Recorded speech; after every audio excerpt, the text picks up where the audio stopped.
Hey everyone, welcome to Be Authentic or Get the Fuck Out. I'm your host, Eric Oberemt. This is the podcast where the only requirement to be a guest is that you are being authentic to who you are. If you're not, I'll shut it down and I'll ask you to leave. Remember, be authentic or get the fuck out. Hey everybody, welcome back to another episode of Be Authentic or Get the Fuck Out. I'm your host, Eric Oberemt. We're going to go ahead every time we start this again. We're going to mention our sponsors. Our sponsors are D&M Roofing because they fucking pay for everything. And Roofers in Recovery. They don't pay for anything, but at least I get to talk about them at the beginning of every podcast again. So welcome back to another episode. I'm really excited about today. Today's going to be fun. I have brought in a really good friend of mine, and we've got some good stories, and we've got an interesting past of how we became friends. So without further ado, I would like to introduce my friend, Stephen Pritchard. What's up, everybody? How are you, buddy? Dude, I'm so good. I'm so glad you and your jacket are here. Dude, you know what's crazy? I was actually going to text you and say, hey, is there a color brightness level that I'm allowed to wear? Would you have given a shit? No, but I thought it'd be the courteous thing for me to do to say, hey, I hear you. And you started being courteous when? No, I don't know, but I was going to discard it regardless, but I just wanted you to feel that love, you know? Thank you. Again, I love your jackets, by the way. I love your jackets and I love your shoes. I would never wear any of them. Nope. But I love them on you. Well, you know, what's super crazy is I got this new neighbor and he's 4. His name's Carson. Super cool kid. But he told me my shoes, they were a grandma shoe because they had pink and yellows and bright colors. And that's a grandma shoe. Yeah, or a mom shoe. I mean, he kept going on. And it's like, well, that's a mom shirt too because I had a weird. So he's a little prick. Well, yeah, he reminded me a lot of you. Me, yeah, it was awesome because I was like, wow, you're prepping me for the interview. Yeah, I can't wait. So, I love that. Well, thank you for coming in. Dude, I'm honored. So you flew into Kansas City to do some consulting. Yep. And drove up here to Omaha so we could spend a little time together. Let's tell everybody, let's give a little bit of a background on Stephen so they just understand who they're talking to. Sure. As far as, I mean, I don't give a shit about like jobs, right? Because we don't talk about that necessarily, care. Right? Yep. But just kind of where you started, you know, briefly, like before your roofing, you know, you started into roofing and then how you got to Sam. Working with Sam. So you want me to start at roofing and then how to get to Sam? Yeah. Prior, whatever. Yeah. So I started in the corporate world. Yep. Hated it. Yep. Wanted to make more money. My brother-in-law at the time actually heard me one call close a company in Minnesota for an e-signature tool that I was selling. Was it money or the culture of corporate world that you hated more? I hated being inside. Got it. Okay. That was my big, like, yeah. Look, dude, look at me. Yeah, Are you seeing this? Like, you can't cage this You beast. Can't cage that sexiness. Yeah, no, you just can't. You really can't. And so what happened was I just wanted a better opportunity. I was on a path of just trying to prove myself. Yep. And so I went into door-to-door sales in the roofing side in Cincinnati, Ohio. And you had never done that before? No. Right. No. It was that sink or swim idea. There was no and I think that's going to be interesting to a lot of people because a lot of people obviously watch this and they're in door to door just because people in roofing and things like that do watch the show. Yeah. But there's a lot of people that watch this that don't understand door to door and don't understand the opportunities that's there and just think that it's still the greasy, you know what I mean, type of thing. Yeah. So like we'll get into that a little bit, but for sure. I think it's really interesting because you'd never done it before, right? And you were like, and he looked at you and said, you're going to knock doors, and you were like, I can see you being like, fuck yeah, that sounds great. Well, where everybody else would be like, fuck you. Well, if you think about it, when you throw somebody into a situation and say, hey, here's your little area, here's your streets. Right. Go knock. And he's like, he took, I don't know, maybe an hour, if that, and said, hey, write this out. And it was just a little paragraph. Good luck. Drove off, and I'm just like, hell yeah, we're going to make friends today. Really? And it was in the middle of nowhere, Indiana. I was walking up like 1/4-mile long driveways, and it was that eerie feeling because I've never done it before. And it's like, I'm either going to get taken. Yeah. I'm going to get raped. Yeah. If you're lucky. Yeah. And then I was waiting to use that line, you can't rape the willing. So right. I'm like, hey, bud, just have fun, Yeah. But then I thought I was going to get shot. But anyways, I was amped. I didn't think anything of it. I just knew I could talk to anybody. And so got into that, and we moved, I moved into that not knowing the unknown. Yeah. It was full commission, right? And I just jumped into it and gave it hell. And did well. I did well for myself. I didn't do well on my first marriage with it, but I mean, we can't be good at everything, man. No, I get it. And so for me, it was the idea that, or it was the opportunity that changed my life because I didn't know anything else about it. Right. And so then I went into the roofing space. I started roughly the same time you did with Sam's circle. So that's the fun part of this story, right? Is because, so to give people some insight, it's almost 3 years ago. 3 years now, ago, right? Man. So 3 years ago, and I've told a little bit of this story on. You know what? 3 years, like 2 weeks ago. Yeah, in March. Yeah, because shit was coming up on my phone for the flood, dude. Yeah. So we get a call. I don't know how long how prepped you were to go to the trip. Well, I signed up in like the end of January, beginning of February. So I had a hot minute. I had 7 days. Yeah. And so I agreed to go to this trip, and Sam conned me into it because that's what Sam does. And I show up to this motherfucker as me, right? I hadn't met you yet. Nope. But I roll in and I was like, I'm making a splash. And I walk in, I'm like, what's up, fuckers? And like everyone looks at me, and it's like 90% Mormon guys that knock doors. Yep. And they are fucking floored. And they're like, what am I going to do with this dude? Right. And then they tried to room me with somebody who's literally in my market. It's like right down the street. Right down the fucking street. Right. Yeah. And if you meet, like, we don't mesh, right? Yeah. Since then we've learned to get along, and like we're cool with each other and everything. But like that day, I'm like, fuck you. Like, you sleeping. I'm like, I got a job. I'll go rent a house. I'll leave. Yep. Right. Yep. Somehow during the course of this deal, we started talking and becoming friends.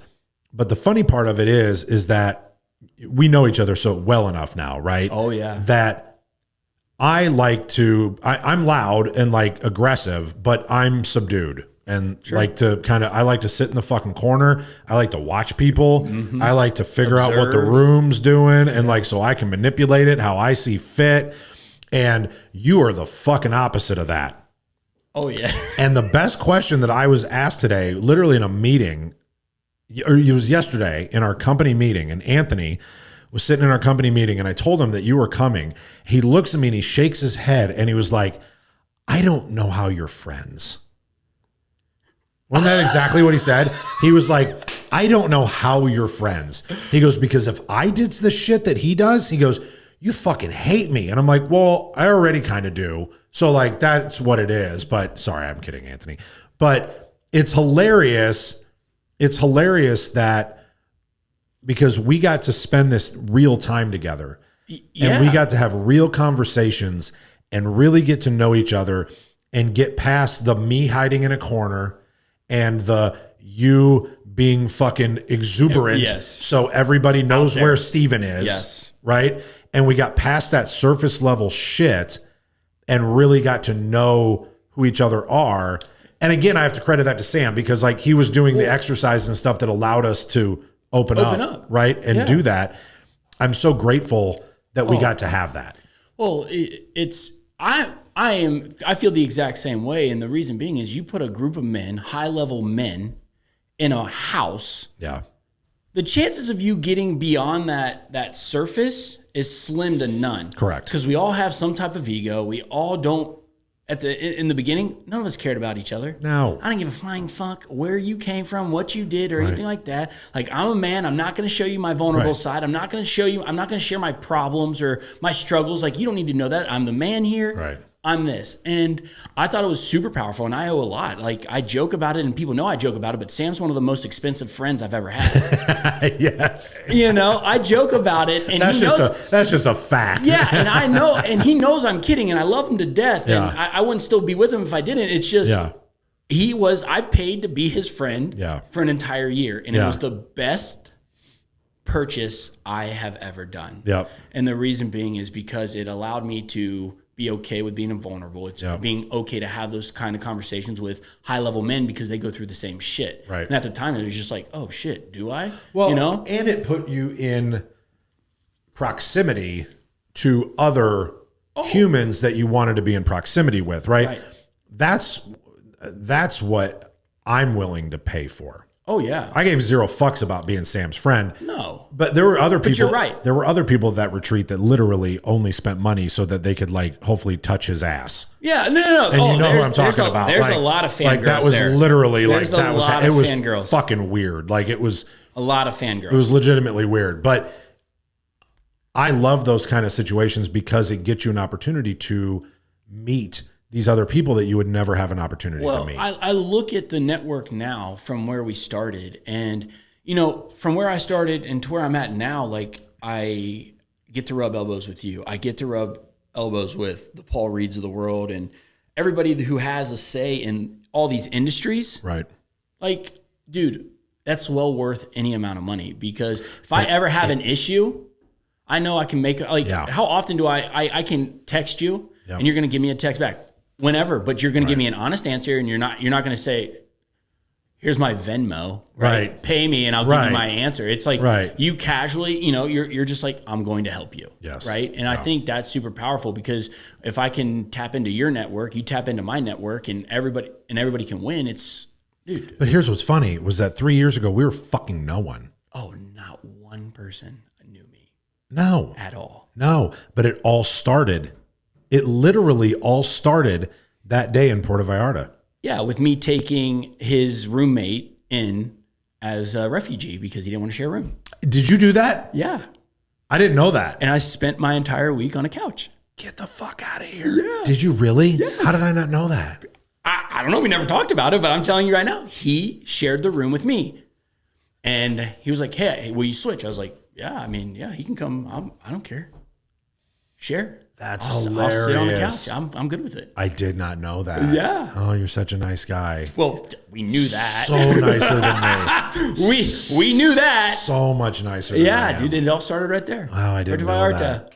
Mexico. So much happened there. Like our time that we spent on the river, like all the things that I wrote down when we were sitting there doing our meditation and like for 12 hours of not talking and you know, whatever, no like food, barely water, all the shit that we did on that river that day. Like we did it. I haven't had anybody in here other than Sam that had that experience with me. Yeah. You know what I mean? And like, that's a big deal because it was so powerful. And I've never even actually asked you, actually, this is a great fucking place to ask it. Like, do you remember some of the things that you wrote down that notebook? I didn't travel this week with it. Yep. But I travel with that notebook every day. Do you really? Every time I go. So tell me something you wrote in it. So I wrote on being part of Sam's team, like being more involved with the DDD side, which is crazy. Okay. Right? Because I loved the mission. I loved what he was trying to do. And okay. I love supporting people, obviously. Okay. I want them to win, to be a part of DDDCon. So I did not know, but when I wrote that year, I had my own workshop. Then the following year, I had another workshop. Right? There's a lot of things that... That's awesome. What else did you write in it? Come on. Yeah, no. You carry it with you. You fucking know. I carry it. I love this. This makes me happy. No, it's just reminders, right? Yeah. To be more present, because at that time I just started being more present in my kids' lives, like intentional with it, right? Yep. I knew it was going to be hard because I was traveling and trying to do better, but like, dude, being present. Everybody knows now that I don't miss putting my kids to bed. I make like if they call or if they need something, I stop what I'm doing. I don't care if I have $1 million across the way from me. Right. I'll put it on hold. I'll make sure I tend to that because I have to. I need to. Right. That's what's important to you. That's my why. That's why I'm here. That's why I'm doing what I'm doing. I also set out to, find somebody which I never knew at the time. I just to find somebody that's willing to put up with my bullshit, with my high energy, with everything, and found that. There's a lot of cool stuff that happened on that river. Yeah. As I thought I was in the middle of a river on a rock with no shade, dying half naked, just thinking, just pluck my eyes out now and take me away. I had shade. Yeah. So see, that's my thing. But no, the book and the type of person I wanted to become. Yeah. You know, if you remember, we were, you know, we had that mantra we were saying to ourselves, right? Remind me. Like when we were screaming outside on the balcony, right? Yes. I am enough. I am a good person. I am a great father. I am, you know, abundant. Yeah. Like I feel that after that 2020, you know, that shift for me was... That's the hardest thing for me to do. Like, I don't want to wave my hand in the air like I just don't care at a concert. I fucking hate that shit. And when we had to do that, screaming out, it's uncomfortable. I don't mind. I don't mind screaming. Screaming's fine for me. I don't like it. But when you have to go all in and lean into it, it was uncomfortable. And but 2020 was the biggest turnaround because, you know, through that whole year, I had the ups and downs. Every time I saw everybody, it was like, cool, my team's leaving. Cool, I had this hiccup. Hey, here's where I'm at. You know, and then DDD-Con, it's like, hey, I'm in the market for a new job. You had your team leave while you were at the retreat, didn't you? Yeah. every time I left, it was like, oh, the glue's leaving. Yeah. Now's the time to make my move because if I don't, I'm going to stay for him. Right. And I'm just like, all right, well, I guess you weren't allowed to take a piss. No. You know, and it was just crazy. And, you know, a lot happened and it was okay. And I think it was for the best. And I think, of course it was, growing, it was watching myself say, hey, I think I should go this way and they're going to stay here. You can't, not everybody's at this right journey to level up with you. Right. And I think that's where I was. And I remember going to DDD-Con that year and I was like, hey man, I'm looking for a new job. And you're like, you are not dumb, are you? Because I started talking to everybody and everybody you just saw, like the drool just, cool, are you going to travel? Are you going to move? What are you going to do? Yeah. Here's where, because. Well, I remember you came up to me and you're like, yeah, I'm not really sure what I'm going to do. And I'm like, why don't you go talk to Sam and work for him? Well, yeah. And then I had a which conversation. You already had that in your head. I didn't know that. Yeah, I had it in my head. And I talked to Lindsay and Lindsay's like, this is dumb. Let me see what let me try to, I'll plant the seed, which was super cool. Right. Right. And then I remember when I went through this and I said, Sam, you're number one. I have like 21 other offers from across wherever I wanted to go. Not a big deal. Right. And, you know, he said, no, it doesn't make sense. And then 12 hours later, he's like, yeah, this is dumb. Can you just fly out tomorrow? And then never looked back. But it all started that day. Where did I art to, my man? Fucking crazy. Crazy. Like, how in the hell did we get here? Right. Dude, I mean, 3 years isn't that long. No. And it's right. Like 3 years isn't it's amazing that long. How, and we just did a thing with William Lamb and it was amazing because it's like a subconscious, like NLP thing. And okay. I personally think like when you're sitting there meditating, you're obviously connecting into the subconscious, right? Yes. And I think that we think about how efficient we were to get where we're at now because we question everything right now, right? It's like, how do we get here? Well, we set a goal and we kept talking to ourselves and that you had almost 24 hours of pure silence. Right. And so by that time you're able to shut your mind off. You start getting in tuned with it. Yeah. And now every time you say something, it's like you're taking the right steps. And it's crazy how efficient we can be to get what we want fast. Yeah. We need to do that again. Oh, I need to do that again. Sign me plumb up. I was just thinking this like 3 weeks ago. I was about to call Sam and be like, dude, I don't know what it is, but the next time we go someplace cool to where we could do something like this, we just need to extend the stay one day. Yeah. Well, he did 8 hours in Cozumel. That's what he said. And I was so on our jealous. trip. Yeah. He was like, I'll be back in a little bit. We're like, fuck you going? And he's like, I'm going to go walk. Was he clothed though? Did he say, was he clothed or naked? We didn't leave my place naked. I know, but he's notorious for going to the beach and then just free for all, bub. Oh, really? Yeah, and he'll walk down and find a spot and just be free. Well, he might. So I mean, funny. You never know. That's Sam. Yeah, he could have been. I love it. That's hilarious. Dude. So now you're consulting.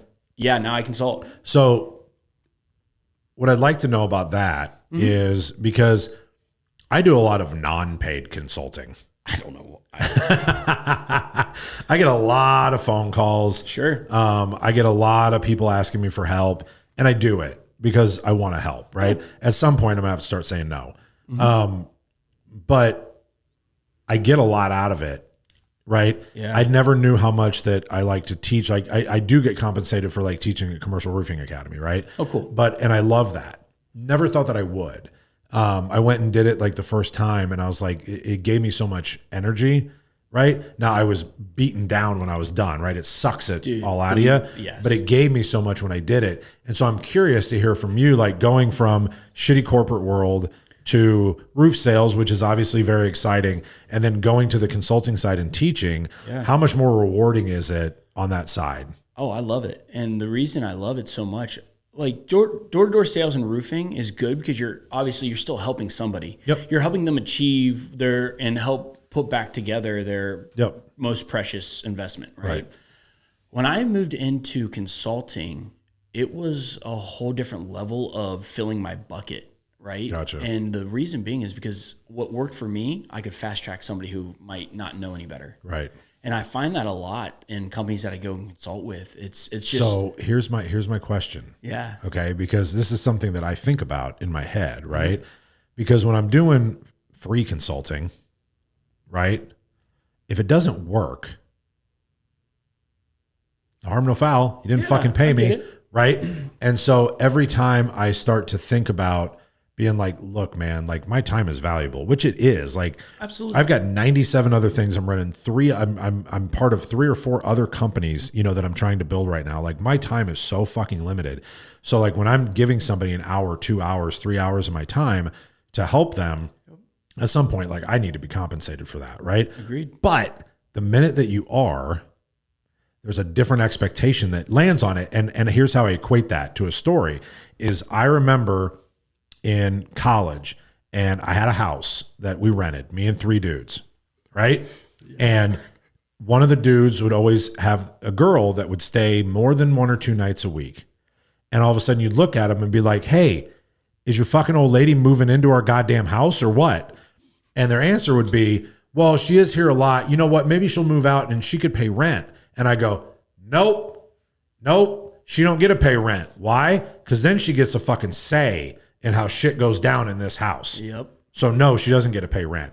So I equate that to doing consulting because now you're paying rent and you get to judge me now on how I deliver.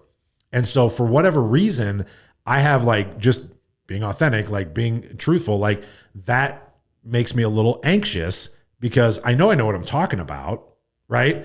But what if it doesn't work for them? I mean, yes, we can all use the excuse of like, well, you didn't fucking implement it the way that I told you to, right? And yeah, we can say all that, but at the end of the day, we're still going to feel like we failed a little bit, just like we do with sales guys. Yep. Same thing with sales guys, right?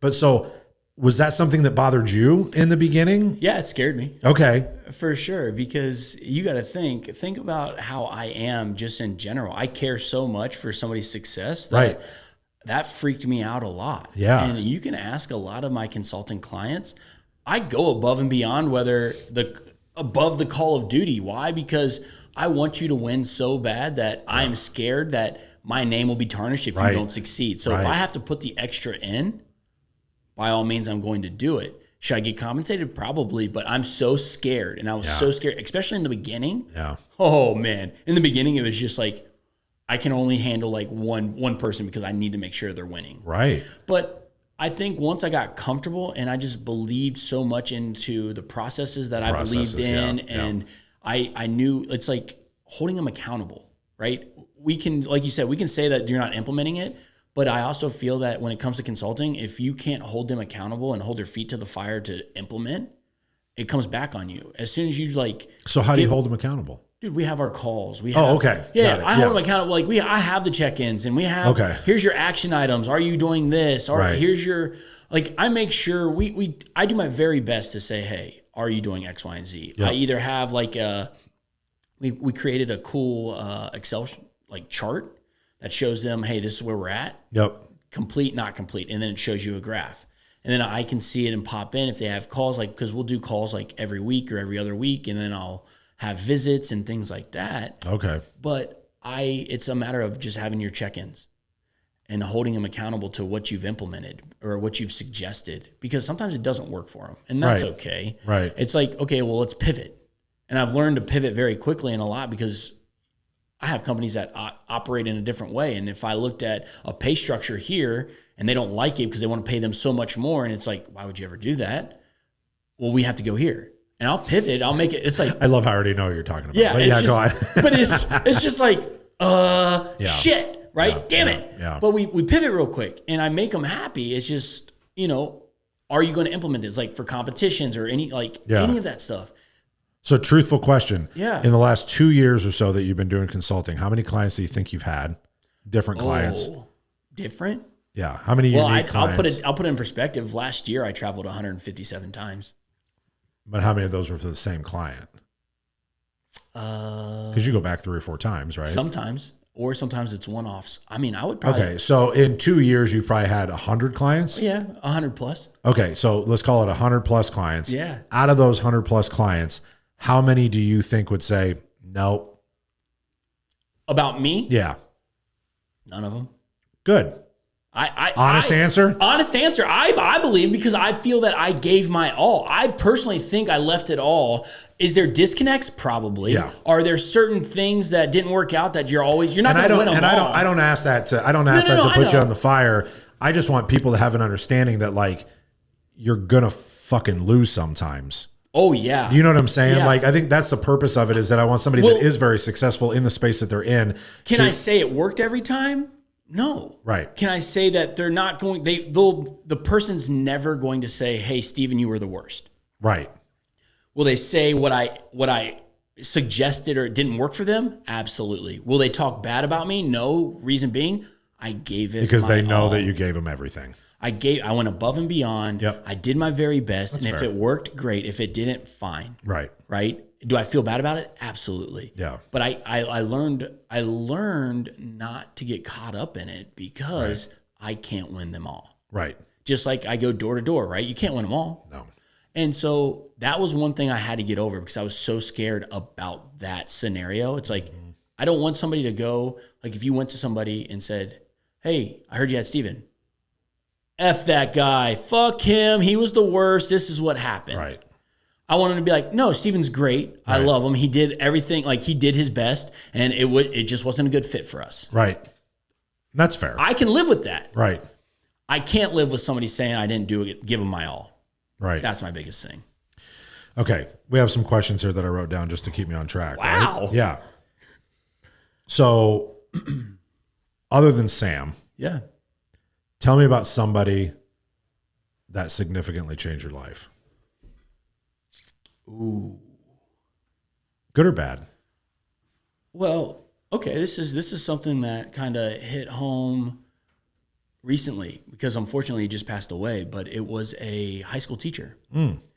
I remember, obviously, I'm a chatty Cathy, right? Mm-hmm. I'm friends with everybody. Hardly went to school, like classes. I always was with the principal, hanging out, chilling, walking the halls. They were in an AP, I believe, like a English class. Mm-hmm. Two of my good friends in high school were in there, and they heard me. Like the teacher heard me screaming and making jokes and laughing and having a good old time. And I remember my friends coming out and said, dude, Mr. Cleaver does not like you. And I was just like, why? He goes, he heard you in the hall, and this is what he said to the class. And he said that you don't want to be like him. Ladies and gentlemen, you don't want to be like him. He's not going to amount to anything. He's going nowhere. What a cunt. Yeah. And what's crazy to me, I never really had him. And I've never really interacted with him. And I think what hurt me the most, and not hurt me, but fueled the fire was I have to prove you wrong now. Right. Because I know I'm meant for something great. I don't know what that is yet because I'm 17, 18 years old. Yep. But now I have a mission to say, I can do it. I'm going to do it. And that right there was the moment that I feel that I put more pressure on myself to go figure it out and do something than to just follow into that 9 to 5, follow into this. Isn't right? that, I love what you just said. I had that exact same moment at one time where I knew that I was destined for more, but I didn't know what that meant, right? Yeah. But I knew what I didn't want, right? Which isn't a way to live. It isn't a way to live. Like I've done a lot of research and reading and like talking to people, like don't focus on what you don't want, focus on what you do want so you can actually get there. But when you're 18, 20 years old, you don't know any better. You don't know. And you just sit there and you're like, well, I know I don't want to do that, but I don't know what the fuck I do want to do. But what's funny is that like, I think that there's so many people that don't have that moment. And that makes me kind of sad. Yeah. You know what I mean? Because people don't have that moment. And I think that people that get the opportunities that you and I get to have, and the fact that we get to sit here and be friends and do a fucking podcast, and have this like, conversation. Who the fuck wants to listen to us? Right, you know what I mean? right. I mean, yeah, we'll probably have 2 views, but who gives a shit? We have to have fun. Yeah. But like, we had those moments in our life where we went like, I don't know what it is, but I'm going to be more. And I'm going to do everything that I possibly can and everything that I have to do to be able to achieve whatever that achievement is when I figure out what it is that I want. And it's a journey. I'm still trying to figure that 100%. out. I know I'm still meant for more. And I think I'm taking the proper steps to fulfill that. I know I'm not there because I'm not satisfied. Yeah. And I know I can touch way more. Because it always changes. And the way that just came out was so wrong, and I'm so sorry. Okay. But hey, here we are. You're a toucher. You know? Yeah, I got But the thing is I feel I can just get a bigger audience and I can help somebody so much more or touch somebody's heart someplace else to just say, hey, you can do X, Y, and Z, or hey, let me show you. And I think that's why, Were you always like that? Wanting to do more or wanting to help? Yes. See, I wasn't. Dude, Even as a kid, like growing up, yeah. You didn't have drug and alcohol issues like I did, right? No. You were normal. You're normal. I mean, I don't know about normal, but I didn't have those You're issues. fine though. Yeah, okay. But it's just funny. I talk about it a lot, but like I lived my life for so long not giving a fuck about other people. Yeah. And how my mindset shifted and changed to where like that's such a large part of my life now is kind of crazy. So it's interesting to meet somebody that like has just always been that way. Dude, right? Yeah. I love watching people win. I'm the problem I have is I'm a yes guy and I never like to see people struggle. And if you ever needed help and you called me, I promise you, no matter what, I'm stopping what I'm doing and I'm going to go help you. Right. And I grew up, my mom's dad instilled in me, you're only as good as your word. And if I tell you I'm going to do something. Did you just tell me that your grandpa was your mom's dad? Yeah. Wasn't that awkward? Yeah, that was stupid. Okay. Yeah. Well, I didn't say I had good moments, man. That's why I should have went to class in high school, man. What do you want from me? So my mom's that brother, your fucking uncle? Yeah, okay, got it. Not a big deal. Anyways, my grandfather, we go, instilled, you're only as good as your word, right? Your word is my bond, and I'm a firm believer in that. Yeah. And if I was ever to tell you something, I'm going to do it. Will it be in a timely manner? Maybe not. Yeah. But I can promise you it's going to get done. And watching people do this and watching them succeed, and I don't have a problem. I'm good with if I firmly believe in the Zig Ziglar quote, and I'll butcher it, but it is what it is. If I help enough people get what they want in life, in turn, I will get what I want. I love that he just quoted Zig. And literally on the last podcast we did, I said, fuck Zig Ziglar. Really? Yes, because apparently he was also quoted somewhere saying that you're not supposed to curse on stage. And I said, go fuck yourself, Zig. Yeah. It's fine. But I love that we have a good quote from old Zig. Yeah. So is Zig dead? Yeah. Okay, well, yeah. But his kid's alive, right? Probably. I think his kid travels and like spews his stuff. Oh, really? I think so. That's a good coattail to ride, I guess. Yeah, right? Yeah. His praise Zig Jr. Yeah, I mean, that's fine. But it's just hilarious that like we get a good quote from Zig, and literally from the previous podcast, who was on? Oh, Quincy. Yeah. Swipes. Just wait till you see Swipes podcast. Wait. Yeah. But we had a Zig quote on Swipes. Yeah, that I'm not supposed to curse. Well, you can't win them all, man. You look real worried about it. That's all I got. Yeah. Cool. But no, I firmly believe in that. Yeah. And that's where I feel that I've done it since junior high. I think junior high, I have not changed personality wise. I haven't changed attitude wise. I haven't changed. Like there's nothing. I've been the same since junior high. So being in this industry, right? And having that mentality, how frustrating is it for you to watch, because there's so many genuinely dishonest, piles of fucking garbage that I look at and go, why do you get to be successful? Yeah. And when are you going to fail? Right? Because we all know it's going to come. Eventually. Right? But I get so frustrated. I don't want to say I get angry because I don't let it make me angry anymore. Yeah. But I would have moments where I used to get angry about it. But I will literally look at these people, whether they're speakers or people that run conferences or they own roofing companies, whatever it is. And it's like, we all know you are a garbage human. Yeah. And treat people like shit. You're abusive. You know what I mean? Like you're just an awful human. Yeah. And I'm not even speaking about like one person in general. It's just a bunch of people. It's the way. And they still get to succeed, right? I think in the background, they're probably miserable fucking humans. Yeah. And you know what I mean? They're alone. Yeah. You know what I mean? So like. And they're just putting on that front. Yeah. But they're still succeeding in their own, what they consider succeeding, right? Yeah. I take that back. What other people see, that's my problem with it, right? Sure. Is that other people watch it and they say, yeah, he's a piece of shit, but look at all the money he makes. Something must be working. Yeah. Right? That gets frustrating as a good guy in the industry trying to change things. Yeah. Right? Because it's the old bullshit saying nice guys finish last, blah, blah, blah, blah, blah, whatever, who gives a shit. But it's kind of true. It's very right? True. And I think why this is important, not to fucking ramble, but like, I think that it's important what we talk about on here, because the purpose of what we do here and what we talk about here and the people that I bring on are all genuinely good people that want to do better in whatever industry they're in, and they want to lead people down a better path. And that was why I wanted you to be here, because you're one of those people. Yeah. And I genuinely want not only our industry, but all of them, everything, life, yeah, man, to fucking change and people to be better, people to be more understanding. When we did the interview with Alex Hogan, Hall, whatever the fuck we call her, yeah, she's got 9 goddamn names. I hate that shit. Pick one.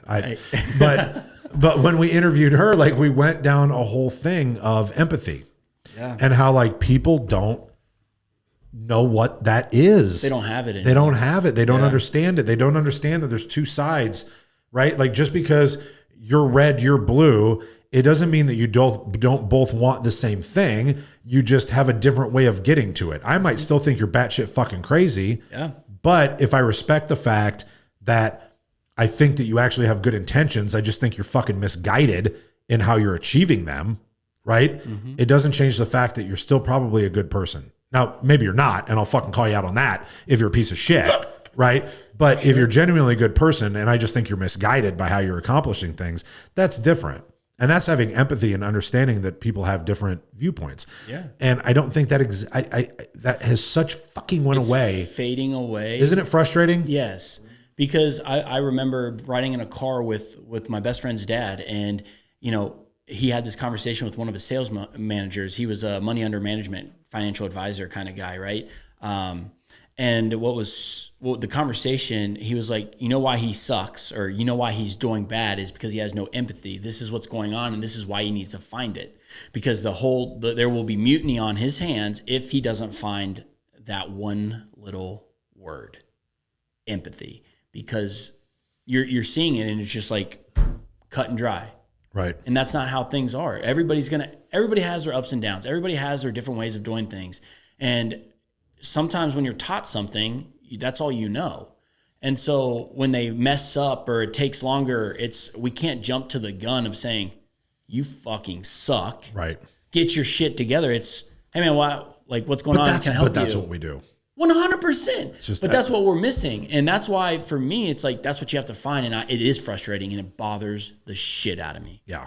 Well, I'm glad it's not just me. No, we're good. We're on the same level. Okay. I like this question as well. Okay. This is kind of how I want to close things out. Love it. A little bit. What's something people seem to misunderstand about you? About me? Yeah. Wow. I think a lot of people, dude, sometimes I don't think they realize the amount of, man, that's a good one. I'm over here thinking. I think they misunderstand the level of business knowledge.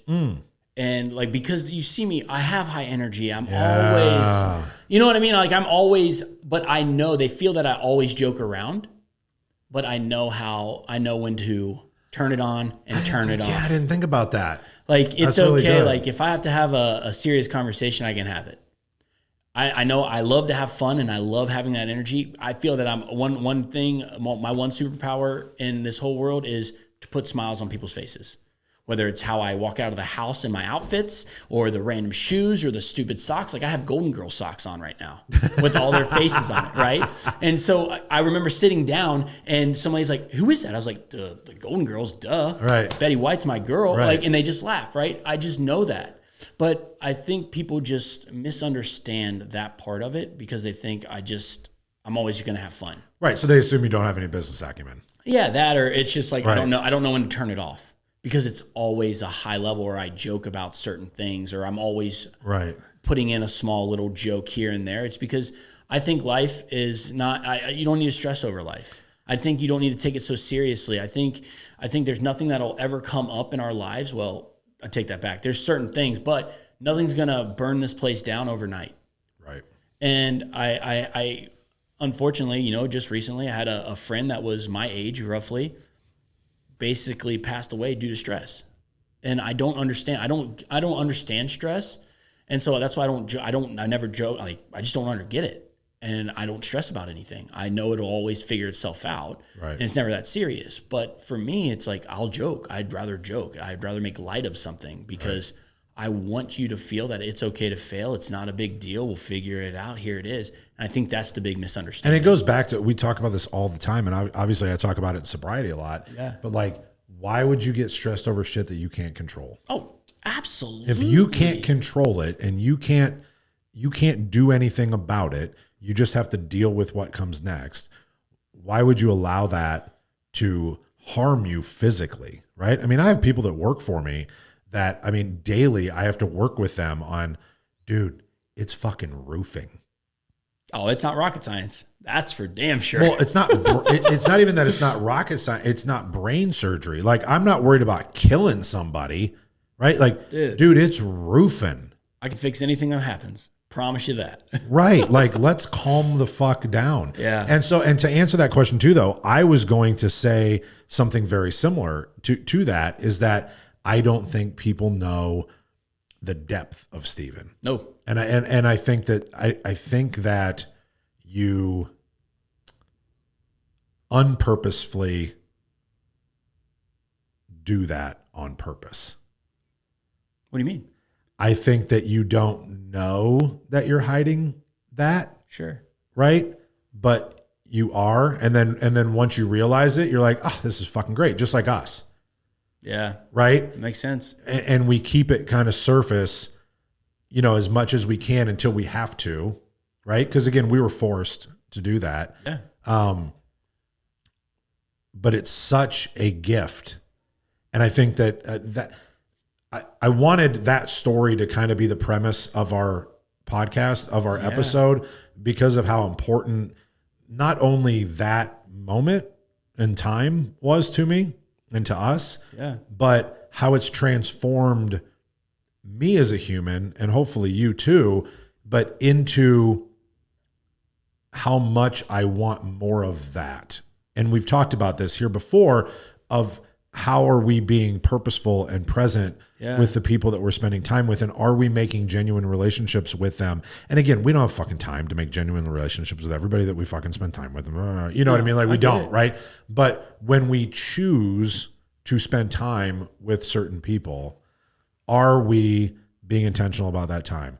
And I think that from that day, and you probably did it before, but like I didn't. And from that time, and that's why that moment in time is so important to me, it changed my trajectory on how I was present with people and how I showed up, as everybody likes to say, right? Like that's what everybody says now, right? But in how I showed up for people moving forward. And I want to continue to be better at that. Dude, it's so hard though, isn't it? It is. It's so hard, but it's worth it. Anybody listening, like it's fucking so worth it.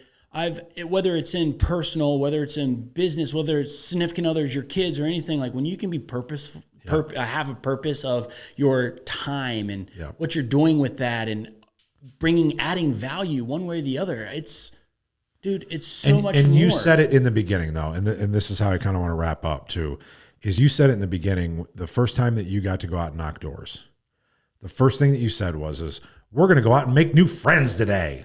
Right.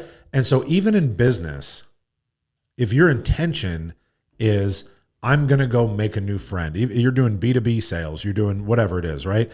But if you're going out with the intention of, I'm going to make a new friend today, we all know that people buy from people that they like and that they trust. And who do they like and they trust? They like and trust their friends. Yeah. And if you go out and you genuinely, if you fake it, it's not going to work. People can see through it. 100%. But if you go out and you genuinely want to try and make new friends, that's how you're going to win. If your purpose, like these other people that we're talking about, is to see how many people they can step on their way to what they consider as the top, they're not. They're going to fucking fade and slip and fall in a puddle of AIDS. Yep. Something's going to happen. And I hope it does. Yeah. It bothers me so much that people get taken advantage of by people that they don't know what's going on, when there's good people like you and Sam and Paul and you know what I mean? All these other guys in the industry that we're all consulting and genuinely trying to help people. And there's other people out there that don't actually care about their people and their clients. Yeah. They just see a dollar sign. And that's all they see. And it's funny because like the beginning of this, we started out with, I need to charge, right? But I mean, it's a different conversation. So before somebody calls me out on that, right? It's a different conversation, right? Yeah. Like you have to charge for your time. Yeah. But are you there because you genuinely want to help somebody improve their life, their business, and everything else that they do? And I honestly think that that's what you do. That's why I did it. That's why I shifted out. I mean, you can ask Sam, right? I worked for pennies on the dollar the first year, just because I enjoyed it so much and I wanted to prove myself. Yep. So 100%. I'm there. I've learned, I think between our relationship, and that would be the second person that probably honestly one of the top 5 people that's impacted my life would be you, just because of your authentic self and being around you. Puerto Vallarta, I remember our conversation. If you remember, we were sitting on the balcony after we did that weird, write down your cool stuff and we're going to raise hands and have those conversations and things like that. Right. And then we just we dismissed, but then you and I sat over on the little balcony and just talked and hung out. Yeah. And we were just being. And, I remember, as people were done, people would come over and try to talk. And then I know Lindsay came in and started to be. Oh yeah. I was sitting over there smoking by myself. Yeah. And so we went over and we started talking and we just started hanging out. Right. Yeah. And like just watching yourself come in and then going through that whole circle journey and then being in the Tetons, right? Yeah. Listening when you got handed, or when we rigged the words, yes, right? Yeah. And handed you this authentic letter or the authentic word, and gave you that topic to talk on. Yep. Like it was a huge impact for me, just because it's like, dude, you're here. Yeah. You're doing it, and you don't give a flying fuck who says anything about you. You don't care. You're not going to win them all, but this is me. You either like me or you hate me. I don't care. Yeah. And I think that was huge for me to see,